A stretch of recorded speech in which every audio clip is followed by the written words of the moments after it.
No, we're live. We just didn't get a ding. Greetings, unsettled souls. Sam I.B. the Gangi doing political commentary live without a teleprompter, and I guess live without a working dinger. Nothing's worse than going live without a working dinger. I've been looking at the analytics as my dinger dies here. I've been looking at the analytics, and people have a habit of skipping to certain parts of the show, which is fine. Do me a favor. Listen to the whole show. Doesn't really matter all that much if you watch it. I'm really not all that interesting to watch. You're going to want to listen to the show.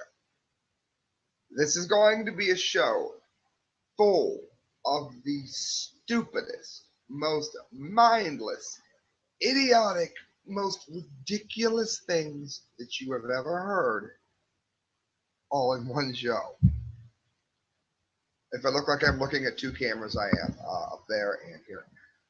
Also, you're going to be amazed at who wins the Dunce Cap of the Month award.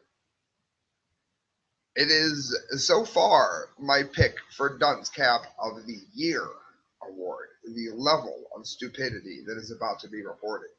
But before I get to that, go get yourself a popcorn in Colorado, roll yourselves a fatty if you wish. But do be prepared to listen to all of the stories because the stupidity is amazing. First of all, I have run into a number of stories from the PC crowd, and I got so many of them. The political collect, you're not allowed to say this, you're not allowed to say that crowd.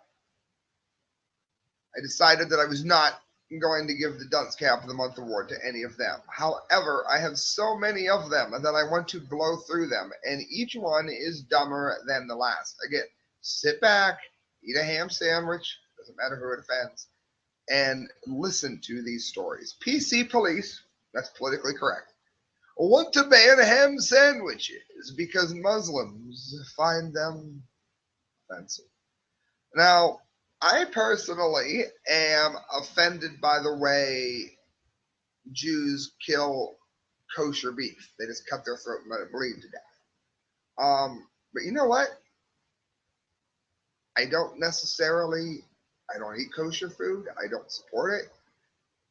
You know, it is what it is. But no, and don't let anybody else live America. That's never good enough. Listen to this. Kit Daniels, InfoWars. Businesses should ban ham sandwiches and sausage rolls from the workplace because they're offensive to Muslims and other religions, according to new guidelines written by employees. Good. If it offends you, don't eat it. It's real simple. And what's next? Pizza? The guidelines published by Coexist House, the US and UK based interfaith group, recommended an outright ban of pork products from office kitchens to avoid offending employees of the Muslim and Jewish faiths. It would be good etiquette to avoid heating up foods that might be prohibited by people of other faiths. Now, it'd be a good idea for people of other faiths to learn to either coexist or go away, because we in this country allow you to not eat ham and pork or whatever. We do not allow you to stop us from eating ham and pork or whatever. That's just common sense. It says don't put kosher or halal or other special foods next to other foods or on the same plate. The hell out of here. What a bunch of moronicness. I made a new word. The guidelines come as both the US and the UK open their borders to a record number of Muslim immigrants. And it all, again, they're wanting us to open up churches, by us I mean Christians, to Muslims to worship Allah, and yet they certainly don't do the same for us, do they? No, of course they don't, but that's to be expected here. Moving on to campusreform.org, and we get dumber as we go, so do not go away. Portland State course aims to make whiteness strange. Or what if I was to say, well, we're gonna make blackness strange? Well, sound awful racist, and I never say it other than an analogy because it's stupid. But it's okay if you do it the other way around. It doesn't make any sense to me. It sounds racist no matter how you do it. According to a Portland State University professor, Rachel Saunders' white privilege course, of which there is none, whiteness must be dismantled if racial justice is to ever be achieved. The course description states that, quote, whiteness is the linchpin of structures of racial meaning and racial inequality in the United States, and claims that to preserve whiteness is to preserve racial injustice. This has to be one of the most boneheaded things I've ever heard. Students taking the course will endeavor to make whiteness strange. In order to make whiteness strange, the description says that students must integrate whiteness as an unstable legal, political, social, and cultural construction. Let me tell you something. I'm Mexican in me, but I guess then a lot of people would consider me a white guy. How that is when my grandmother was Mexican, I don't know, but they would say it. All right, fine, I'm a white guy. I'm such a white guy. I've never seen any great benefit from being a white guy. If anything, I have seen the country to be equally unproductive to people of all races. I have watched the country die for everyone. And when I graduated in '91, don't tell me things were great in the '90s. Things were not great in the '90s unless you lucked into being in the internet. There's never been any opportunity in this country that I've ever seen, and I don't care what color you are. This is division. This is divide and conquer, because the real enemy here isn't a color; it's a government. The course readings and concepts are drawn in part from the field of critical race theory, according to Harvard University. Critical race theory combines progressive political struggles for racial justice with critiques of the conventional legal and scholarly norms, which are themselves, it says, viewed as part of the illegitimate hierarchies that need to be changed.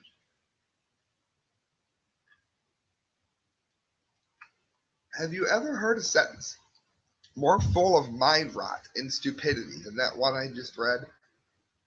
That was boneheadedness. In other words, if you can feel what it's like to be strange as a white person, then you can understand how black people are made to feel strange. No, we don't find people of other races strange. What we find strange is people of other races that think that we shouldn't have a pork sandwich because their religion says they can't have pork sandwiches. That we find strange. This is from Paul Joseph Watson, MTV, the channel that nobody watches anymore. Saying no can do or a long time no see is racist. Now, this I loved, and it's not all PC stuff all show. The ones that didn't win, though, are just too stupid to ignore, friends. According to MTV News, and of course they have news, but they have no music. They have hip hop and Nickelback, and neither of that is music. And even then, they hardly ever play any videos. Using phrases and long time no see, peanut gallery, and no can do is offensive because the terms have racist beginnings. Well, what's interesting is, while it might be true, I guarantee nobody that's ever said it has any idea where it came from until this bonehead brought it up. A host, Francia Ramsey, begins by claiming that the term peanut gallery is offensive because it was once the place where black people were forced to sit in the theater during the segregation.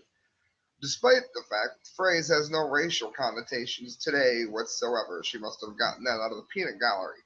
Saying a no can do is also racist because it is used as pigpen English by Chinese immigrants in 1920s in America and subsequently mimicked by Westerners.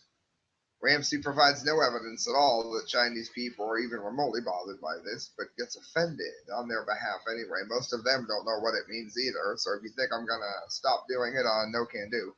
Similarly, saying a long time no see is also a mimicry of pidgin English, and therefore represents a nasty joke aimed at Chinese people. Despite the fact that virtually nobody using the phrase in the 21st century, he writes, is even aware that its origins has never been used in that way.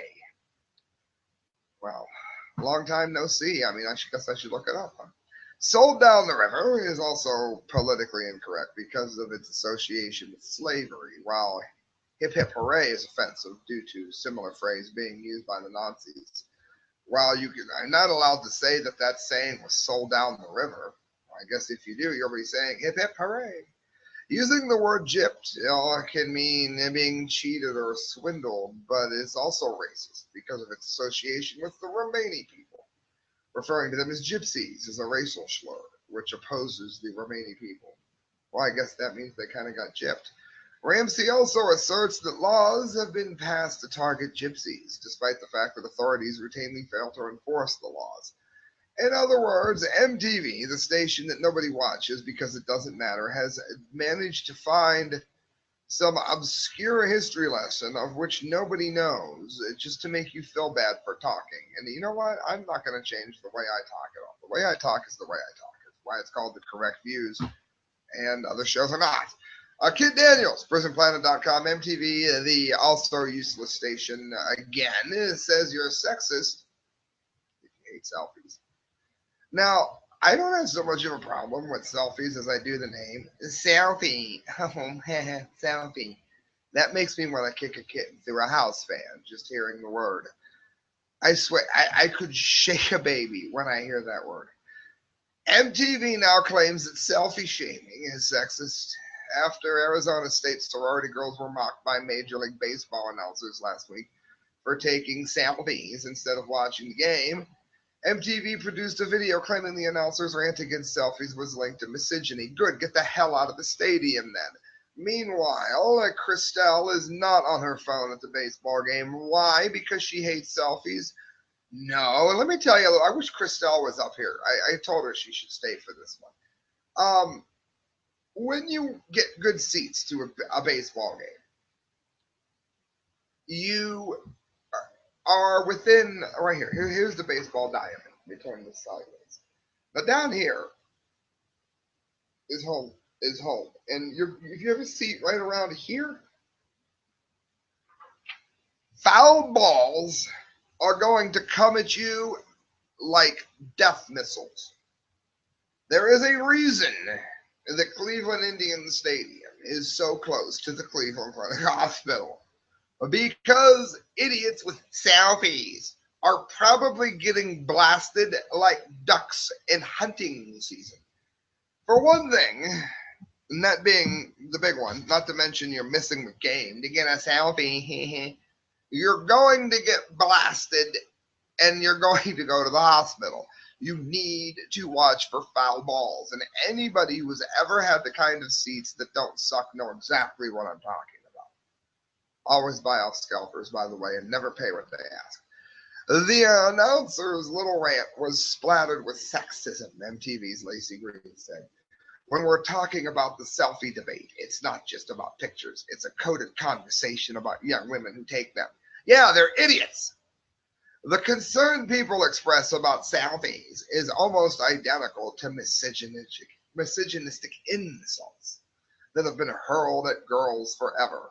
Yeah, like a hurling baseball about to take your head off your peanut brain off your shoulders, you dumb moron. I don't care what sex you are, you're an idiot. You're an absolute bonehead. I hate people that have their phones out during a concert too, unless they're filming the show. That doesn't bother me like it does some people, but good Lord. Green also claimed that selfies are a radical tool of defense against textbook sexism. Yeah, fight sexism with your phone. That's all we need. Selfies allow young women to define themselves instead of constantly being defined by other people. So you'll be defined by somebody with a concussion because you had your phone out during a baseball game. Nice definition. Selfies also promote better representation in a direct challenge to old media, where women's representation is overwhelmingly controlled by men. Yes, in this instance, men with a bat hitting a ball towards your head. It's ironic how MTV tries to claim selfies allow young women to define themselves against supposedly male-dominated society obsessed with how women look at when selfies. By their very nature, broadcast what women look like to society. Well, let me tell you what, you're going to be defined by a dent in your head from a baseball. That comes to mind. And MTV is cancer for the brain, one YouTube commenter said. Yeah, you couldn't be more correct. Literally one of the major dummies here. But I didn't want to give it to the PC people. But the PC people are so over the top that they had to be mentioned first in our Dunce Cap of the Month show. And again, go to the bathroom, pause the show. Don't miss any of these dummies because they go on and on and on. They get dumber and dumber and dumber. How could you get dumber than the back-to-back MTV Dumdy fails? How about California schools barred from using Redskins as team name or mascot? Now, the reason this matters is because terms change over time. For instance, the N-word was never a compliment. However, Redskins was, I should say. It was not derogatory. It was a compliment. The PC crowd has come around and now made the term Redskin bad. It has never been bad. Oriental and Asian. If you call someone Oriental, it is not like comparing them to a rug. Changing the definition of a word does not change what the word really means. Because you don't just go about arbitrarily changing things in the English language as not to offend someone. Ridiculous. California became the first state in the nation to pass a law prohibiting public schools from using the term Redskins as a team name or mascot. Of course, Governor Jerry Brown, who Jello Biafra was so painfully correct about 30 years ago when he wrote about the man who is still governor, on Sunday approved the measure barring the use of the term that many Native Americans find offensive, but vetoed a separate measure that would have barred public properties from being named after individuals associated with the Confederacy. Ridiculous. As of January 1st, 2017, all public schools will be barred from using the term Redskin. Here's what you do. You write Jerry Brown. This is why I do the show, friends. Are you guys going to stand up for common sense, or you're not going to stand up for it? Because if you're not, then I'm doing the show for nothing. I'm literally doing the show for nothing. If you are going to stand up for it, then contact these people. I'm telling you who the idiots are. Contact them and let them know. Tell Jerry Brown that you think he's an idiot. How about that? Can you do that? Can you tell him why? Or help? Louder than Crowder. Surprise! The university reverses gender-neutral bathroom experiment because, duh. Gender-neutral bathrooms are all politically correct rage, or not. Local school boards across the U.S. continue to reject the idea of bathroom swapping, and now a university, which had previously embraced the concept, has closed its gender-neutral bathrooms for good. In a shocking discovery, the University of Toronto recently found that allowing gender-neutral bathrooms increased the rate of voyeurism, or to use common English, peeping, also known as a sicko or a pervert. So finally, the University of Toronto gets a Dundee of the Day mention for even trying this stupid-ass idea, but they don't win the Dunce Cap of the Month award since they were smart enough to revoke it. Now, I predicted that when they first started. Look up the Correct Views bathroom. You'll find that I've talked about it a lot.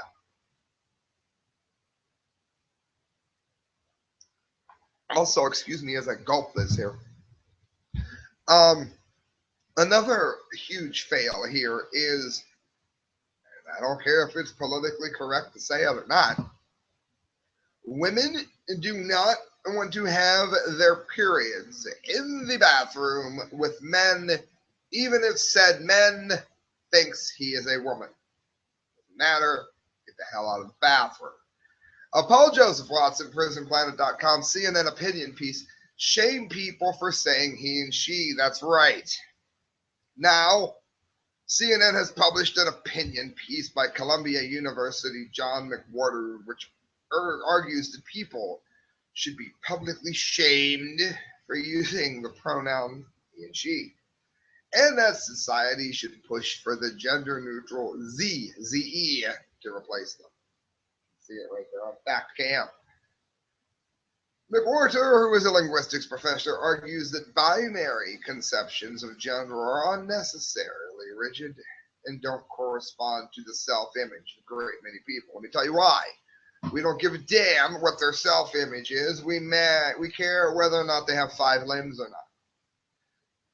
The answer is to compel society-wide acceptance of the term Z in favor of he or she. Publicly shaming those who refuse to conform, well, that would be me. If Anglophones are to accept new pronouns for new times, two things will be necessary. For example, the truth that one thing that helps people change is the pronoun using to shame them. You know what? I'm not going to be shamed. I'm going to say he and she. I'm not going to say Z, and you can go to hell. How about that? McWhorter. And if you want to write them, that is McWhorter.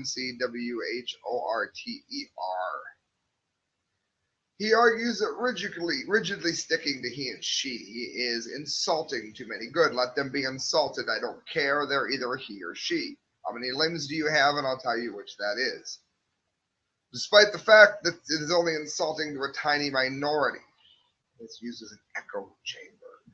And again, this is what I'm saying you have to do. You have to go ahead and you have to refuse to do these things, and you have to mock the people doing it in the way that I'm doing now. Otherwise, it's never going to get any better. I don't give a damn about gender sensitivity. You're either a man or a woman, whether you like it or not. Man up. I picked that phrase on purpose. Did you catch that? Feminist wants to censor the word too. It's T-O-O because it's sexist. Well, I'd like to censor it because I never remember to type it right. It's always right in my head. I just type faster than I think. I always remember it. I just never type it. Paul Joseph Watson, he has the best articles so far. The feminist writing for the Huffington Post is called for people to self-censor when they use the word too because it puts pressure on women to be perfect in the eyes of society and is sexist. Cameron Schaefer, absolute boneheaded bimbo who describes herself as a devout feminist, I describe her as bimbo, has succeeded in penning one of the most cringe-worthy, whiny, first world problem articles that you're ever likely to read. Listen to this bonehead. There is no proper way for a woman to cut her hair, let alone do anything right in this world. There seems to be an unobtainable 1 millimeter wide mark of perfection, and none of us can reach it. Everything is to this or to that. We see it every day in the tabloids, for example. One day a female celebrity is too revealing, and the next day she is too matronly. In my experience, I hear too thrown around about women too much. And of course she says that's never the point with men. Well, I can disprove that pretty quickly. Donald Trump is always said to be too outspoken. Rush Limbaugh is always said to be too rude. Alex Jones is always said to be loud. And you, my dear, are too dumb to take up any more time on my show. You friends that would like to go ahead and write this idiot, you can find her, I'm sure, on Twitter and other places where people whine. Cameron Schaefer, Schaeffer, idiot. Listen to this. School suspends student elections because not enough minorities won. And what's funny about this is they've decided the minorities didn't win because they were minorities, when the truth is the minorities probably didn't win because for reasons that had nothing to do with them being a minority, they didn't want you elected. 9th, 10th, 11th, and 12th grade years, I ran for student council. I got it my junior and senior year. I got shellacked my other 2 years. So don't give me that BS. I didn't change colors when I won. Kit Daniels, a middle school student, is withholding, a middle school principal, an idiot, is withholding the results of a recent student body election because there weren't diverse enough. Principal Lena Van Herren of Everett Middle School in San Francisco, California, thank you, Snyder Savage, said the candidates who were elected weren't representative of the diverse student body. In other words, the people she wanted to win didn't win, so she blamed it on color. This is concerning to me because as principal, I want to make sure that all voices are heard from all backgrounds. So I guess if you're a white person, you're not going to be fair, right? I think she's racist. Van Herren, who you should contact and write and get a hold of at Everett Middle School in San Francisco, get a hold of her and tell her she's an idiot, said she was calling a meeting with the student candidates and officials on Wednesday to decide how to make the election results more diverse. In other words, rig them. The letter, of course, sparked outrage among parents, as it should. So it should have been something discussed prior to the elections and prior to the campaigning process. Parent Bianca Gutierrez told KTV, adding that her son, who was running in the election, is now discouraged and no longer wants to be part of the process. With a last name like Gutierrez, you can hardly say that she's racist. This is ridiculous, friends. Let me tell you something. This is more and more and more proof that there's not a problem with different ethnicities. There is a problem with this divide and conquer mindset that we are seeing. And it's becoming so pervasive that there's no way I could not tell you guys about it. And we've got more as I die of thirst here. Black Lives Matter co-founder calls capitalism racist. Now, let me tell you something that's kind of funny about that. It's a capitalistic society that existed that was able to do away with slavery. It was the capitalistic mindset that even allowed something such as secession from the Union to seep into the lives of people that led to the war that freed black people. And I'm very glad they were freed. That's not my point. Point is, capitalism is what set them free.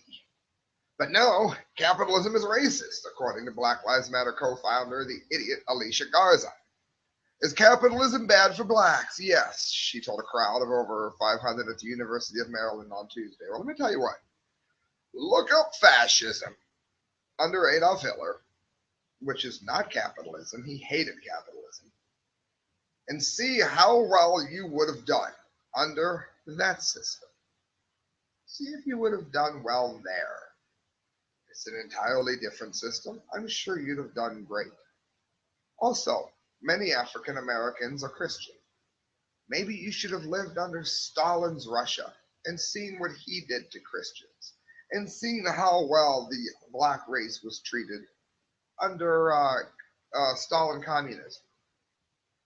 Or why don't you go over to North Korea and live under Kim Jong-un and see how black culture is accepted there?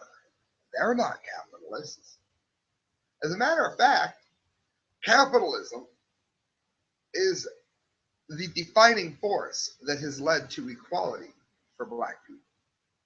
This woman is an idiot.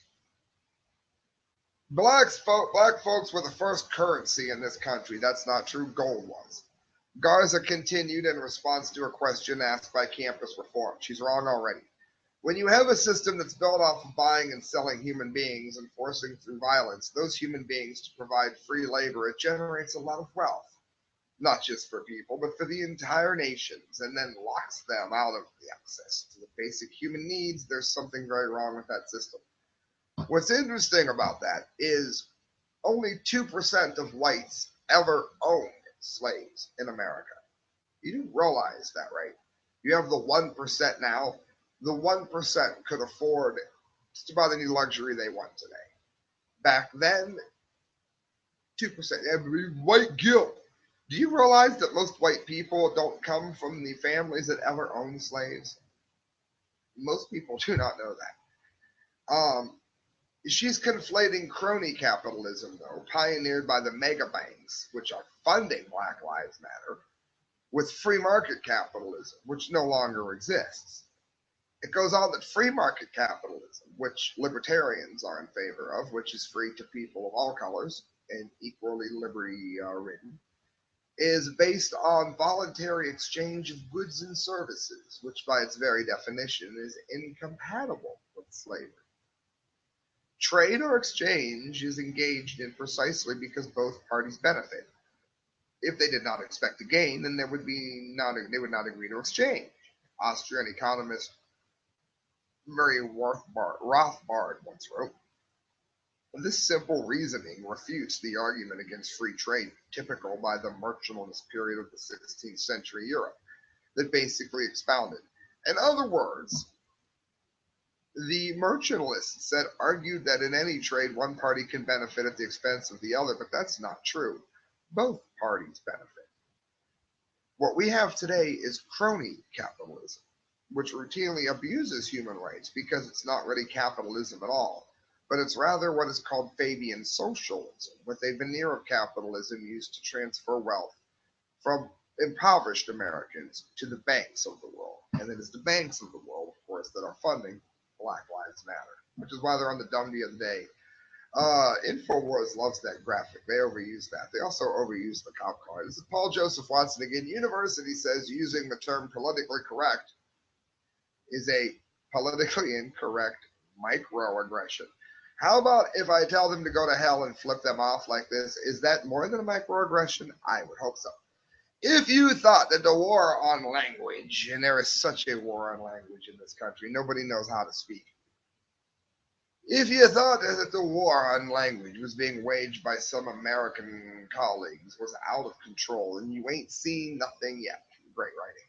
According to the University of Wisconsin-Milwaukee, using the term politically correct as a pejorative is a politically incorrect microaggression.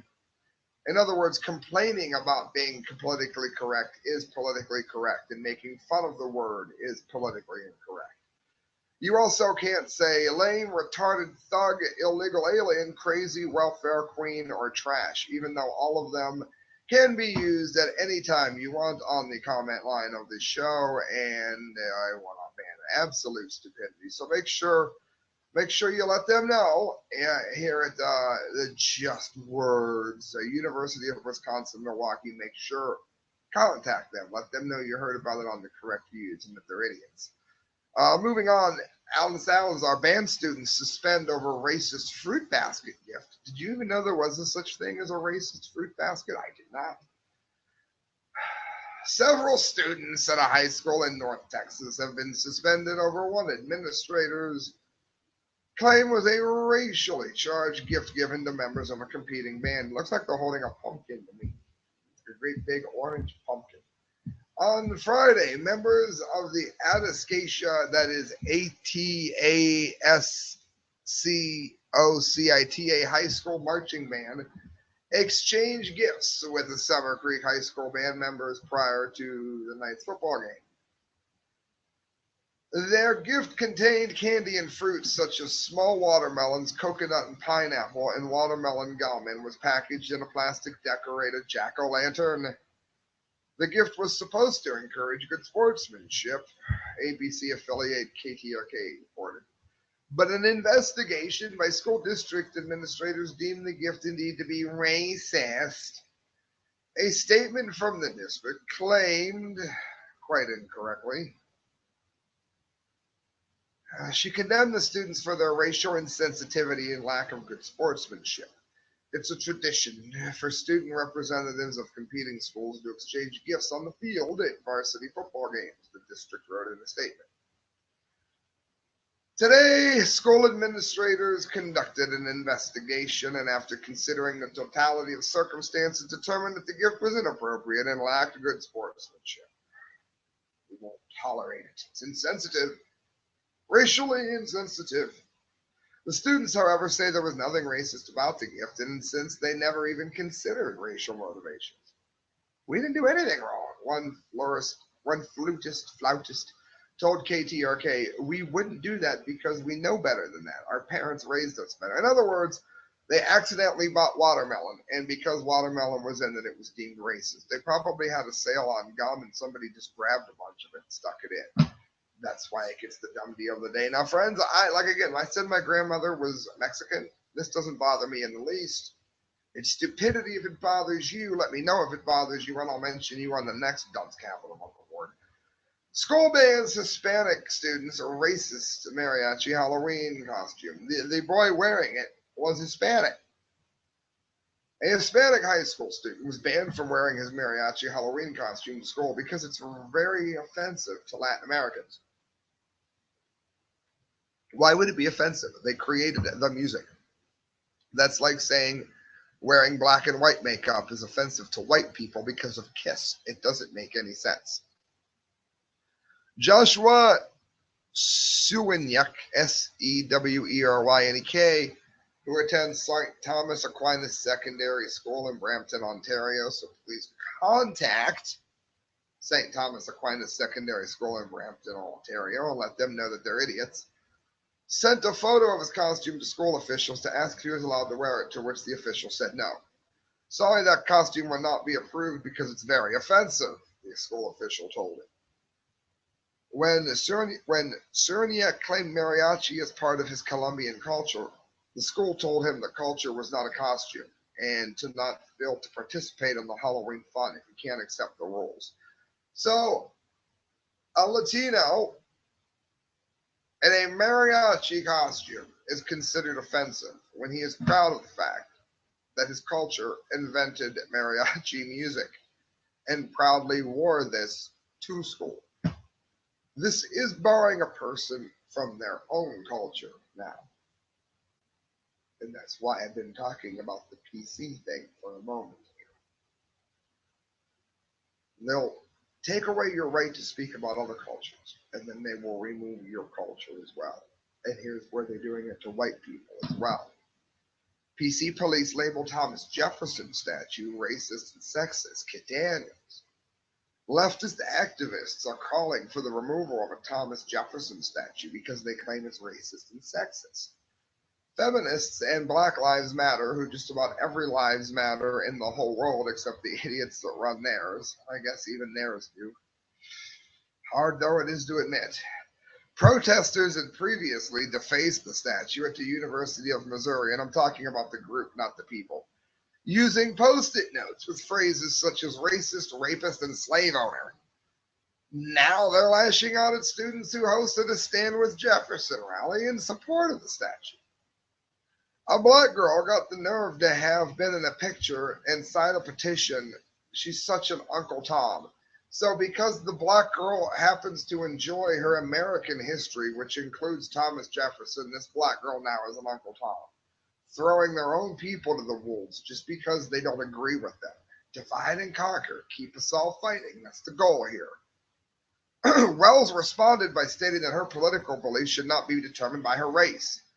For a movement that wants to end racism on campus, their, meaning Black Lives Matter, response to the event and my participation in it I felt was very racist and hurtful, she told Campus Reform's Chris Newell.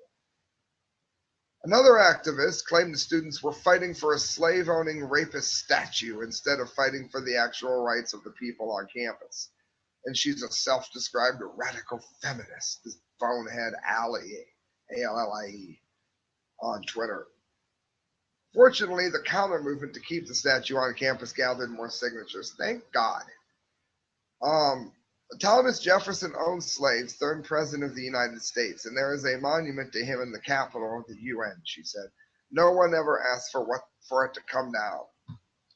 Nobody is supporting the fact that he owned slaves. What they are supporting is the fact that he helped frame the Constitution, which again ultimately led to the end of slavery, but you did not see in the other political structures that I just spoke. Two more in the PC brigade here, then we go into the actual meat and potatoes of the dumb deed.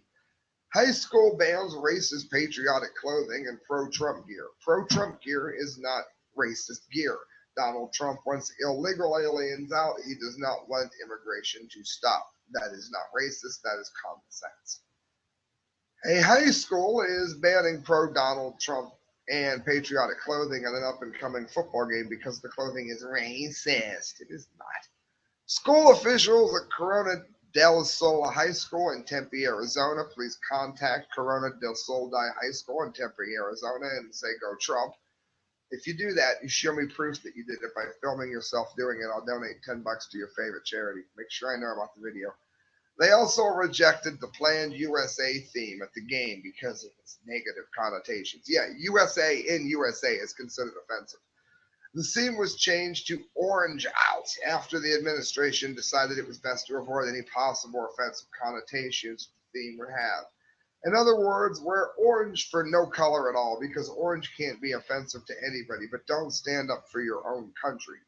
And if you wear Donald Trump gear, he is racist, so you can't come to the game, which is an attack on free speech, which is taking your culture away from you. The tweet was quickly deleted, but the newspaper later said students who had a problem with the policy needed to grow up. No, the school needs to realize that they need to stay out of people's dressing attire, stay out of their political beliefs, stay the hell out of their lives.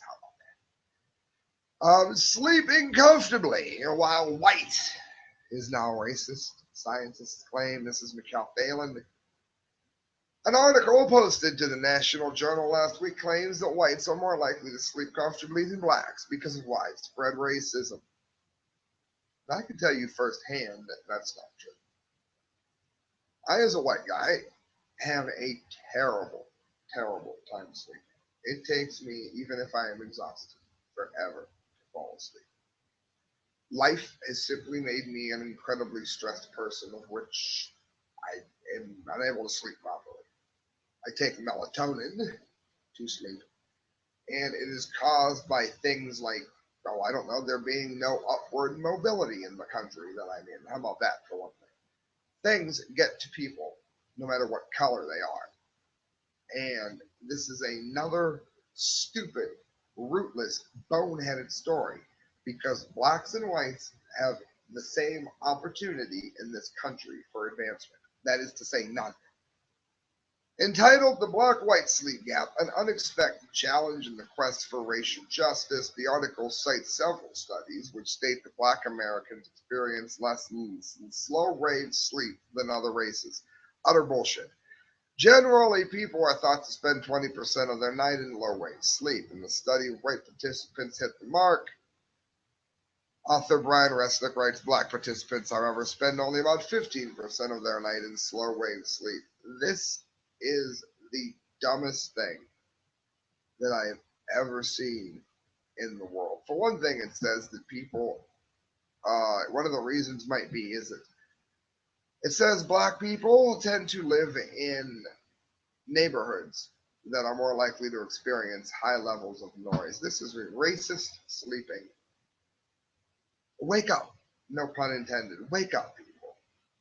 Anybody that would listen to something like that and consider it to be real has a level of stupidity that I cannot even imagine or fathom.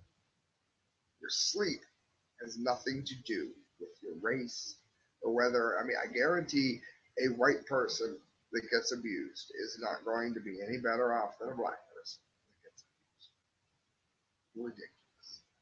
Absolutely ridiculous. Oh, friends, you're listening to the correct news. We're going to get down to the meat and potatoes now. The ultimate dummies, the ones that are not part of the PC crowd, the ones that are extra stupid. And it's brought to you by Mike McLaughlin, MacLauglin. You can find him on Facebook.com. He does political rants. He does commentary. He does horror stories, short stories. He finished a vampire novel. Go look up Mike McLaughlin. Tell him you heard about him on the correct news. Voices of Liberty, TSA, making the Dumdy show. Finds a woman $2,000 for a small jar of apple butter. The Transportation Security Administration is often chided for its security theater. But whatever happens at the checkpoint tends to stay at the checkpoint. So for one unfortunate woman, characterizes the agency as relentless. The TSA is threatening to take away Mary Hoystein off the court if she doesn't pay $2,000 as a fine for apple butter. More specifically, trying to take apple butter through a checkpoint twice at the Charlotte, North Carolina airport from the week. The week is paper. Hoystein didn't think that the near solid spread counted as a liquid subject to the TSA's 3-ounce limit. So she tried to take her jar through 2 different TSA lines, a decision the TSA claims indicate her intent to break the rules. In a separate incident, acting director of the Federal Security, Sean Simmons' daughter, was escorted to the TSA pre-checkpoint without any documentation or an identification at all. In other words, if you're part of the TSA's little papers, please scheme, and then you can just walk right through. But if you try to bring apple butter on, you'll get fined $2,000 if you're not part of the little Sig Heil party, as it were. Listen to this. EAG News, high school football player penalized for pointing to the sky after a touchdown. More attack on religion and Christianity. This is Mexico, New York. Mexico high school quarterback Dante Toro believes it's God who gives him his strength and abilities to be successful on the football field, and he would be completely correct.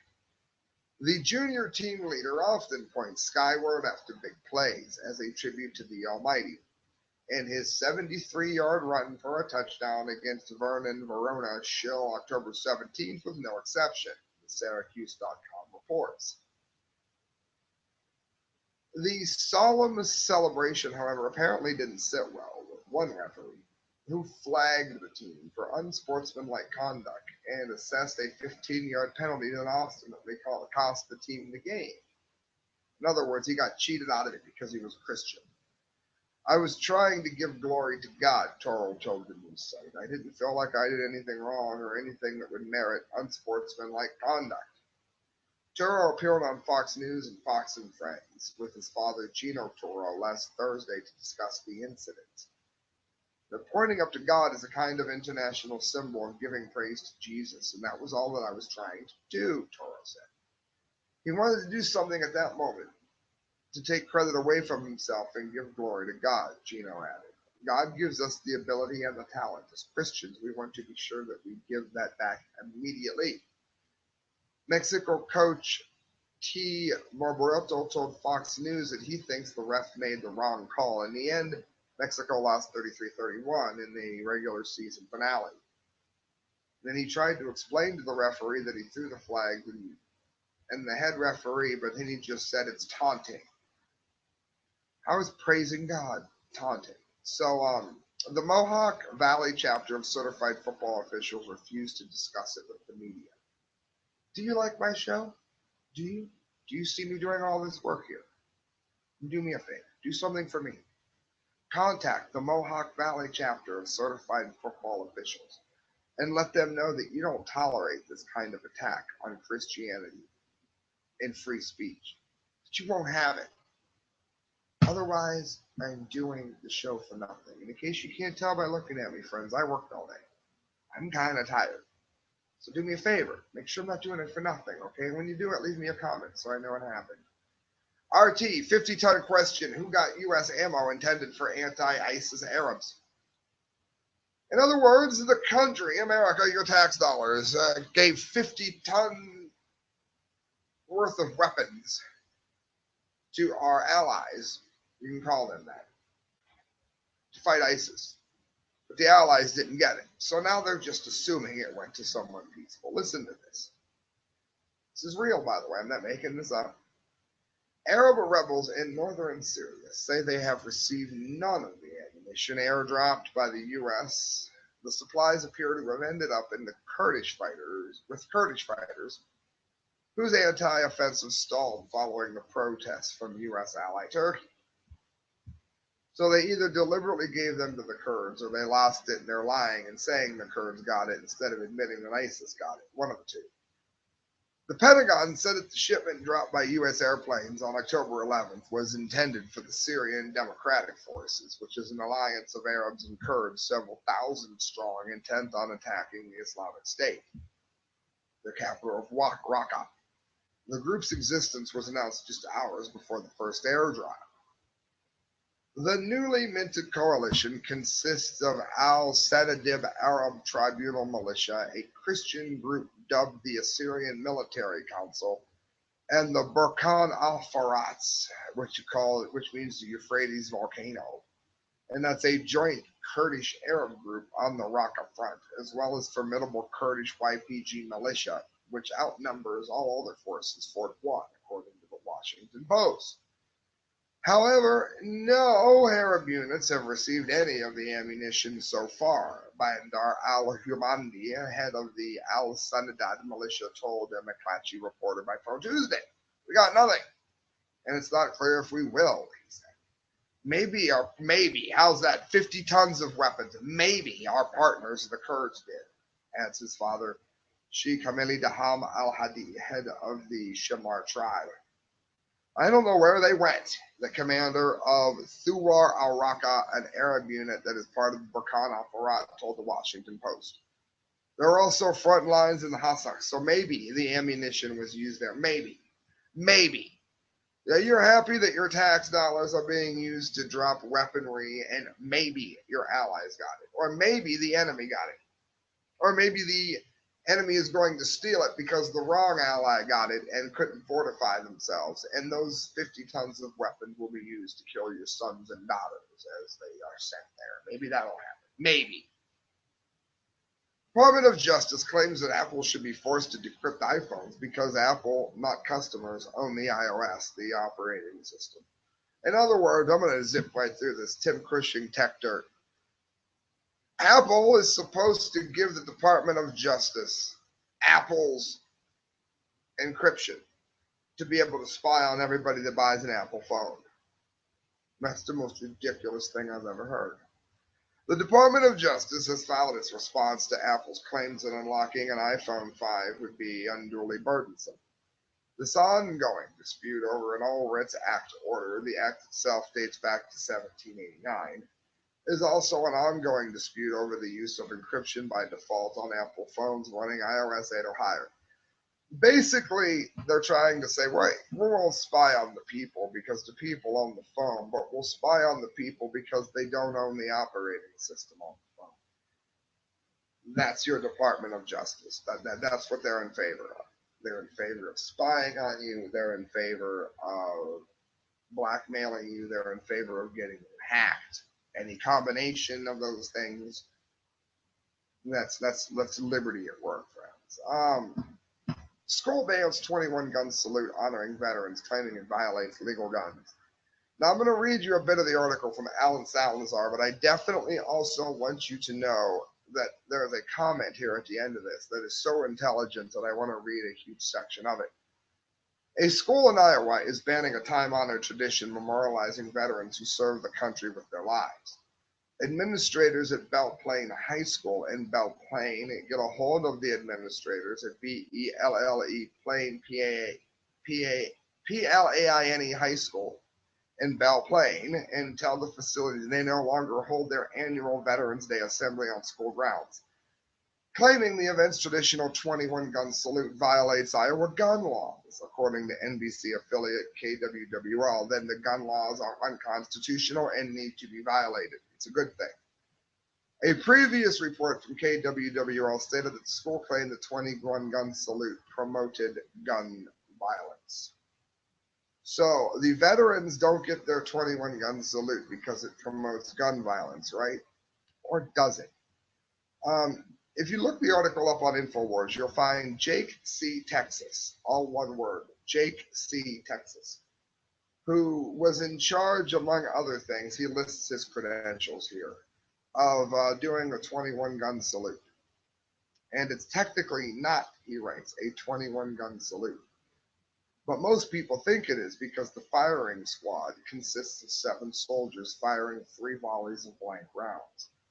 The historical origin and meaning behind the firing squad, writes Jake C. Texas, at funerals goes back to the Revolutionary War era, when 3 volleys were fired over the heads of the enemy troops to cease fire. This was so that the dead and wounded could be taken off the battlefield before the fighting commenced.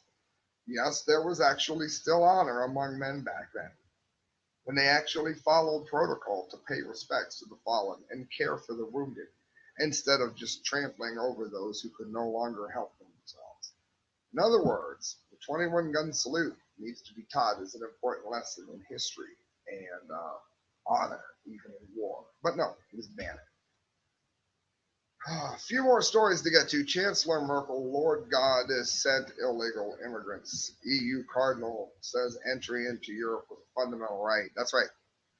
The immigrant crisis, the migrant crisis, gives me a headache to even say it, was not caused by bad policy.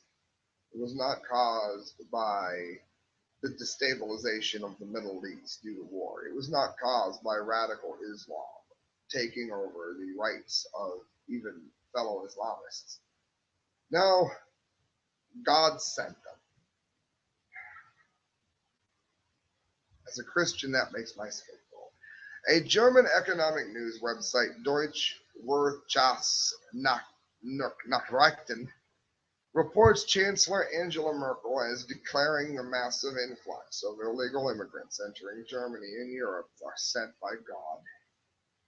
Merkel, who shouldn't be allowed to be a dog catcher, said it is the duty of Germany to accept the migrants, most arriving from Syria and the Middle East. What it's going to do is destroy Europe. It's going to destabilize the whole region.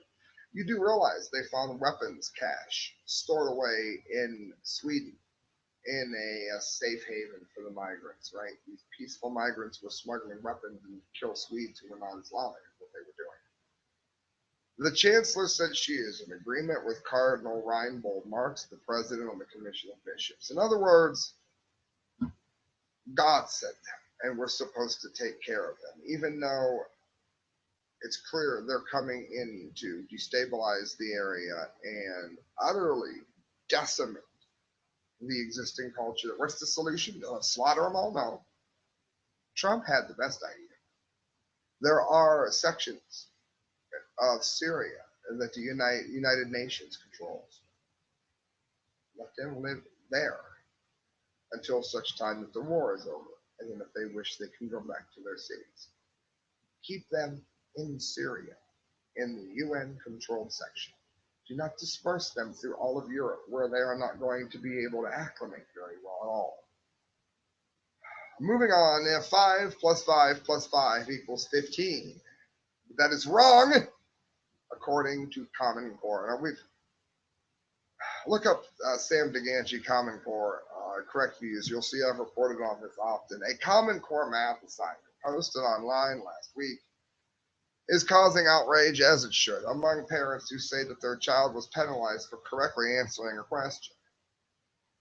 Look at this photo. You can see it right here on Fact Cam.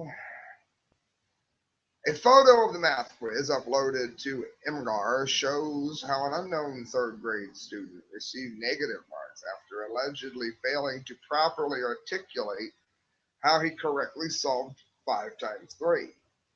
The first question asked the student to use repeated addition to solve 5 times 3. The student answers 5 plus 5 plus 5 equals 15, but is marked incorrect, notes the Daily Mail. Instead, the teacher writes that the correct answer should have been 3 plus 3 plus 3 plus 3 plus 3 equals 15. How does an idiot like this become a teacher? And how would any teacher that isn't an idiot ever allow this to come into their school? How would any principal, how would any administrator? The assignment's second question, which similarly asks the student to use repeated addition to solve 4 times 6, is also marked wrong despite being correct. In the second question, the student are asked to draw an array to solve 4 times 6, the Daily Mail adds. The student draws 6 rows of 4 and is again wrong, with the teacher drawing 4 rows of 6 as the correct answer.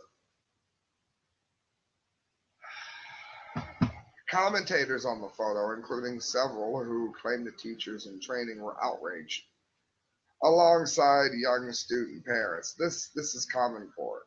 This is what they're teaching our children. This is how they are making the already hated topic of math even worse. Listen to this. Teacher tells a 13-year-old black conservative that he is not worth saving in a fire. I love this kid, by the way. I've watched his videos before. He's one of the smartest kids in America. Definitely more than the bomb kid. The teacher at Columbia Middle School in Evans, Georgia, allegedly told his students that outspoken 13-year-old black conservative C.J. Pearson was not worth saving in a fire. Another example of how liberals seem to believe that hate speech is acceptable as long as it's directed to those on the right.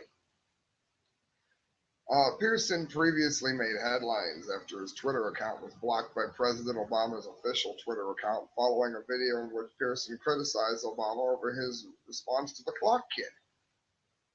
White House officials also made fun of the teenagers. So, of course, Barack Obama says that the Republicans are weak because they can't handle the debate questions on a liberal news network, but he can't handle a 13-year-old kid making a Twitter video. Pearson was told by several other students in his class that teacher Michael Garrison said CJ is not worth saving in a fire and that he hates him. So make sure you contact Columbia Middle School in Evans, Georgia, and let them know about this. It's always great having a teacher that's not only a liberal bully, but someone who engages in slander, Pearson told the Bismack Review. My words are bold, and I don't expect everyone to agree, but to have a teacher say that about me, completely inexcusable.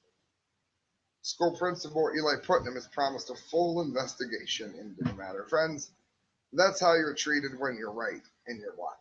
Now, if you want to say something absolutely moronic and you want to pretend that racism exists everywhere you look, then you're fine. But if you're actually somebody who can see the writing on the wall and you can see that the problems in the country have nothing to do with race except for how they want to divide us, then you can see how this kid gets hated for that. I got 2 more stories to get to here before the big dumb D. Brought to you here by Sticker Junkie. Sure, look them up, stickerjunkie.com.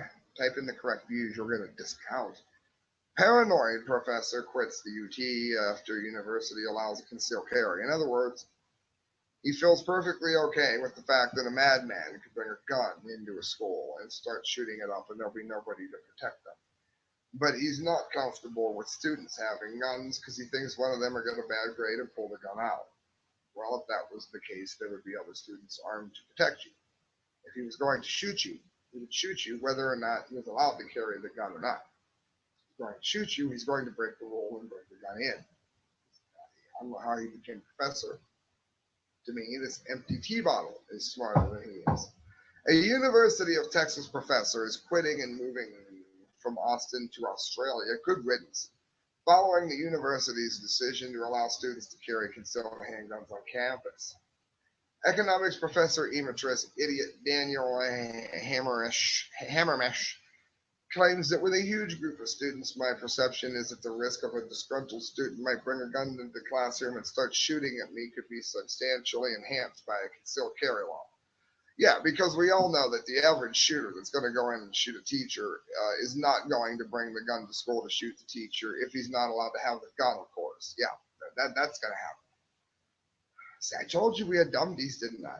Appearing on Fox News, the professor complained that under the age of 25, guys' brains are not fully formed, and he said he now fears for his own safety. I don't think at his age, his brain is fully formed. Whether or not you are allowed to carry a gun to school is not going to have any bearing on whether or not a student shoots a teacher at school. The two are absolutely unrelated for the reason that I just spelled out. I would yell if I had more energy, friends, but I've been talking over an hour and I've got 2 stories to get to. The runner-up for the Dunce Cap of the Month award show. There's been 28 stories here. This is number 27. New York Post. Cops find a man who said he was too stoned, surrounded by Doritos. Youngstown, Ohio. This is amazing. The police in Ohio say they were called to a house by a man who complained he had gotten too high smoking marijuana. The Youngstown Vindicator reports that Austin Township Police on Friday found the 22-year-old man curled in a fetal position on the floor, groaning and surrounded by snacks that included Doritos, goldfish crackers, and Chips Ahoy cookies. Goes on to the newspaper, reports that the man told officers he couldn't feel his hands. Officers found a glass jar of marijuana and paraphernalia in the man's car after he gave them the keys. The man refused medical treatment and so far has not been charged with crime. Friends, how such stupidity can even exist, I will never know. But it's not as dumb as this. The winner of the Dunce Cap of the Month award. Oh yes, here's our Dumdy music.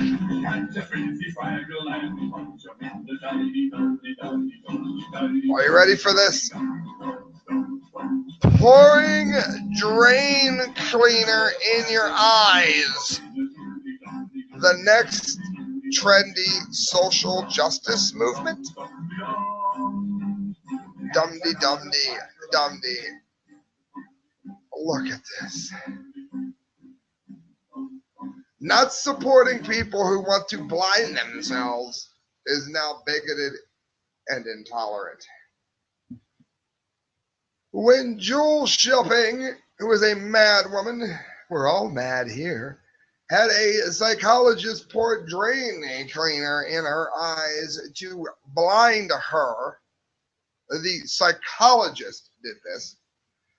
The reason she gave was precisely the same justification by transgender people who have their genitals surgically removed. I really feel this is the way that I was supposed to be born, that I should have been born blind from birth, the mad 30-year-old woman says. Shipping, who should be put in a straitjacket and never let out, a sufferer of body integrity disorder, remembers that she fantasized about being blind from the age of 6. Acquired a cane in her teens, took her that long to acquire a cane, and had learned Braille by the time she was 20. In 2006, Shipping, the mad woman, finally found someone to help her realize her dream, a quack, which is when the psychologist quacked for a drain cleaner in her eyes. She should be disbarred and sent to prison for that. It hurt, let me tell you. Good! My eyes were screaming, and I had some drain cleaner going down my cheek, burning my skin, Shipping says. All I could think was, I'm going blind, and it's going to be okay. You know what? I'm not sure this woman is worth saving in a fire. I take it back. After waiting 30 minutes before going to hospital, doctors were unable to save Shipping's eyesight, which gradually declined over the next 6 months. So now, of course, taxpayers get to pay for it. The taxpayers get to fund the bill for this idiot wanting to be blind. They had to let her starve to death. Despite the fact that her sister and mother completely cut off contact with her over the incident, Shipping says she's never been happier. Her family is at least sane. The ethics of whether it is okay to take a normal person and make them disabled, I think you can make an ethical case for it. If you conceptualize this as treating the condition, then it's okay to do it, according to Dr. Michael First, professor of clinical psychiatry at the Columbia University. Here's winning the Dunce Half of the Month award. Chase is completely correct. Following the footsteps of the stunning and brave Caitlyn Jenner, Jewel Shipping could become the next civil rights icon. But just as transgender people were once treated as mentally ill for wanting to slice off their penises, Shipping's story illustrates how society's judgment of pouring drain cleaner in your eyes is a negative thing for merely another form of vile discrimination. Based on that premise, people who accuse Shipping of being mentally ill, yes, I think she belongs in a loony bin, and making the wrong decision are bigoted, intolerant, and hateful, then that's fine, that's what I think. And the notion that body integrity identity disorder is a mental disorder is also incredibly ignorant.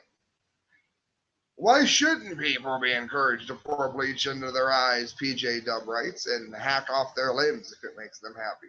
And why shouldn't taxpayers be forced to pay for it, as they are in the United Kingdom for sex reassignment surgeries? That's right. A guy that thinks he's a girl that thinks he's a guy, society's got to pay for their madness. Until we embrace the fact that pouring drain cleaner in your eyes is merely a different way for a person to express who they truly are, it's arrogant to pretend that we are building a progressive society. Now that the battle for transgender acceptance has been won, pouring drain cleaner into your eyes should be heralded as the next social justice movement, and anyone who questions the logic behind it should be publicly shamed and outed as the intolerant bigot that they are. And that, friends, I'm going to show you the dunce hat and then read you the dunce cap award. Look at this. Let me make sure I can see it in the camera. I hope it's picking up on the one up here. Dunce. Look at that. The writing, I'll read it to you in a moment. Look at all the eyes, the googly eyes everywhere. Red eyes, go blind. You helped a woman go blind? What's wrong with you? What do you do next? Help people who are deaf. Great hat from Christelle here. Designed by Chris Dell, TCC, of course, the correct crew for political satire only. Enjoy this. Here's what I wrote.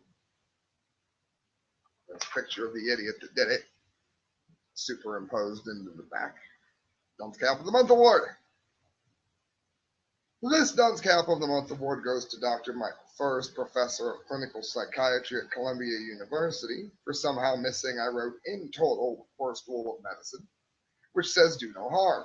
And this you did by foolishly and incorrectly thinking that it did less harm to call a mad woman mad than it does to suggest the mad woman not ruin her perfectly working eyes to become blind by pouring drain cleaner into her eyes. Now not only is her sight gone and never to return, but also now Joe taxpayer gets to pay for her blindness as if she were some victim. You have to be the worst doctor in all of medical history, perhaps on par with Dr. Mengele. And for that reason, you win the Dunce Cap of the Month Award. And might I add, my pick for Dunce Cap of the Year so far. The stupidest story that I have had all year. Friends, I just covered 28 stories and talked to you for over an hour and 11 minutes. Do me a favor. Share the video. Hit subscribe. And please donate to the show. You can do so at the correct views at hotmail.com. I'm working hard for you. Every penny you give to me, friends, goes towards a better show. Now I'm going to go and crash because I'm exhausted. Good night, friends. God bless.